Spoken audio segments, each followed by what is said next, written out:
So, alam ko, most of us mommies gumagamit nitong manzanilla for our kids. So, ayan. Hindi mapagkakaila. Siguro out of 100%, may mga 40% na parents na gumagamit ng manzanilla for their kids. So, ito siya guys. 6 pieces na dyan sa nakapin natin. Sobrang mura na yan guys. 158 pesos. 6 na piraso na ganito ang marireceive mo. So, makakamura ka talaga. So, alam ko naman, most of us mommies, iba sa siguro mga 40% of mommies gumagamit ng manzanilla for their kids. So, isa na ako doon. Isa na ako doon.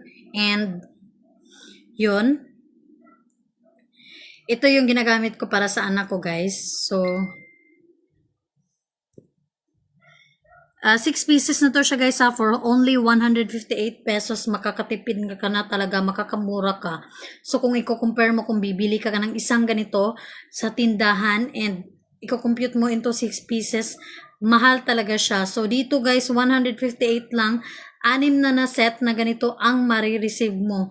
Ganyan siya kamura. So, abot kaya ang presyo guys. So, set na 6 bote. So, 25 ml to siya.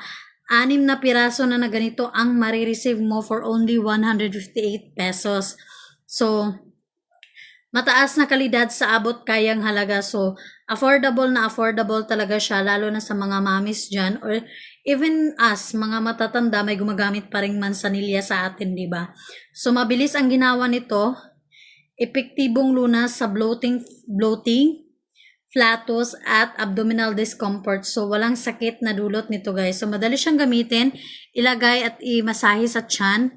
So, maaaring ulitin, walang komplikadong proseso. Natural lang ang mga sangkap also nito, guys. Gawa ito sa chamomile, ligtas at banayad, walang chemical, angko para sa mga bata.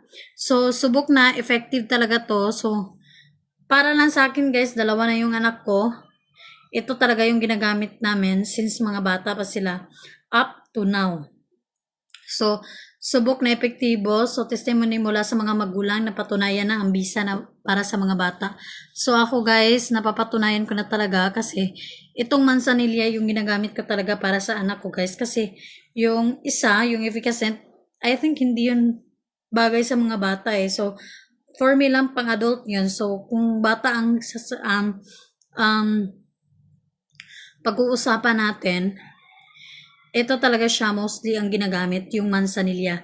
So, saan ka pa guys? 6 na piraso na ganito yung marireceive mo for only 158 pesos. Makakatipid at makakatipid ka na dyan guys. So, nakapin lang dyan ngayon ha. So, ayun. Yun lang yung ilalive ko ngayon guys kasi iba na naman bukas. So, may mga katanungan pa kayo. Just comment na lang. Yan. Comment nyo lang guys. Wait guys.